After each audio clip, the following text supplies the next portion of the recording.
મામડિયા ચારણની ઘીરે હાથ દીકરીઓ ઉતરી, હાથે દીકરીઓ રમતી જાય, ઢોરા ચારતી જાય.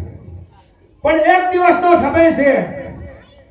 વલ્લભીપુરના રાજા અને મામડિયા ચારણ બેયની મિત્રતા એવી કે સવારે ચા નો પીએ ને તો દી નો ઉગે.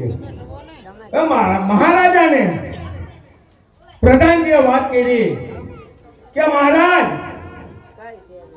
આજે ચારણને હાથે તમે ચા પીઓ છો ને એ પેટે વાંજ્યો છે, એના ભેરો બેહાય નહીં, એની ચા પીવાય નહીં. મહારાજ કે પેટે વાંજ્યો હોય તો શું છે પ્રધાનજી, દીકરીઓ તો છે ને. પણ કે મહારાજ, જેને ઘીરે દીકરો નો હોય અને એના ભેરા તમે બેહો ને તો તમારું રાજને પાઠ ઘાતું જાય.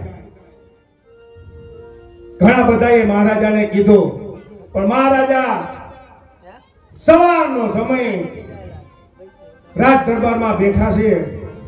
મામડિયો ચારણ આવે છે, આવીને જોવે છે. મહારાજની ઉદાસી જોઈ એટલું જ પૂછે છે, બાપુ આજ તમે કેમ ઉદાસ છો? ત્યારે વલ્લભીપુરનો રાજા એમ કહે છે કે ચારણ દેવ, આ તમારી મારી ચેલી શાળા છે હો. હવે પછી તમારે મારી ચા અને મારે તમારી ચા પીવાની રહેતી નથી. આપણું છેલ્લો આંગણું છે. મામડિયો ચારણ ત્યાંથી ખીદેથી હાલતો થાય છે. હાલતા હાલતા રોહિશાળા આવે છે. મનમાં વિચાર કરે છે કે મહારાજ, આજ મને કેમ આમ કર્યું? પણ ઘરે કઈ વાત કરતો નથી. થોડાક દિવસો વીતી જાય છે.